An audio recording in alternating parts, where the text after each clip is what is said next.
opportunity for Putin to show the world that he is a reasonable statesman and he can meet with Trump and he can talk in a civilized and smart manner. It's also an opportunity for him to explain to President Trump in person exactly what his demands are and why those demands are in large part non-negotiable. It seems to me that President Trump has not gotten the word on what real Russian demands are. And this is an opportunity for Putin to tell Trump about those demands. So it's a nice situation for Putin. And by the way, he gets to come to the United States. He's putting his feet in American territory, and that works to his political advantage at home and abroad. So Putin is not going to lose here, in my opinion. And therefore, I think it made good sense for him to accept the invitation. I mean, I think it's important to understand that Trump had a honeymoon period. It lasted a couple months. And I think we're now past the honeymoon period. And I think people are beginning to look at what Trump has accomplished. And on the foreign policy front, he's been largely unsuccessful, especially with regard to settling the Ukraine war. You remember, he said before he was even in the White House that he was going to shut this one down, maybe before he moved in, but certainly right after he moved in. And not only has he not shut it down, but he's facing a real problem. I mean, we haven't talked about this, but events on the battlefield are turning against Ukraine.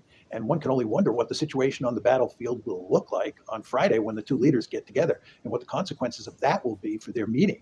I mean, the Ukrainians, and we can get into this, of course, are really in bad shape. The Russians are doing very well on the battlefield, unexpectedly so. And this, I think, will put Putin in an even stronger position on Friday than we anticipated a week ago. The Russians are not going to agree to a ceasefire. The Russians are not going to change their major demands for a peace settlement. And this all means that the war is going to be settled on the battlefield. That the Russians laid out their basic position, Putin laid out the Russians' basic position on June 14th of 2024. And nothing has changed since then. And he and his colleagues in Russia have repeated those positions time after time. And yet the West seems incapable of understanding what the Russian position is. And they keep demanding a ceasefire, for example. And the Russians have said there will be no ceasefire until you accept our basic demands. But nevertheless, the West continues to insist on a ceasefire. And it continues to pretend that it really doesn't know exactly what those demands are. I sort of don't understand what's going on here. And again, why even have this meeting? What is the purpose of this meeting other than to get President Trump out of the pickle that he put himself in? There's just no point in it. They don't agree on the basics of a settlement. And if you don't agree on the basics of a settlement, why have this meeting? Large chunks of the American national security establishment agree with Zelensky and with the Europeans, and they refuse to make any concessions to the Russians. And if they don't make any concessions to the Russians and they continue to demand a ceasefire, and the Russians say there's not going to be a ceasefire, you're just going nowhere. What the Russians, I am sure, understand is you're not going to get a meaningful agreement on Friday. You're not going to get a meaningful agreement the next Friday or the Friday after that. And this one is going to be settled on the battlefield. And what you want to do if you're the Russians is that you want to go to great lengths to present yourself to the rest of the world and to President Trump as a reasonable statesman. And you want to be willing to talk to Trump if he wants to talk to you. But there's no hope here that you're going to get a meaningful agreement.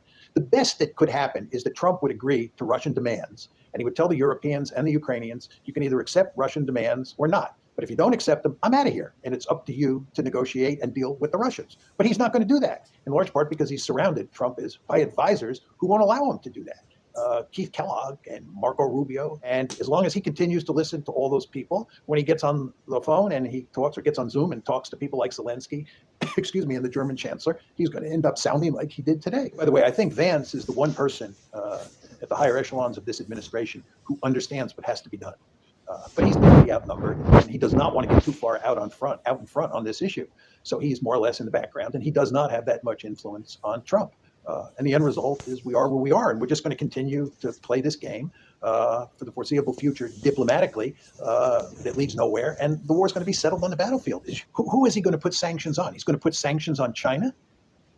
He can't do that. The Chinese control the flow of rare earths to the United States, and they send magnets to the United States that we desperately need. The Chinese have all sorts of coercive leverage over us. And the Indians, the other country that matters here with regard to secondary sanctions, the Indians have made it clear that they cannot agree to Trump's demands. So what is secondary sanctions going to do? And in terms of arming the Ukrainians, he's already arming the Ukrainians. He hasn't shut down the Biden pipeline.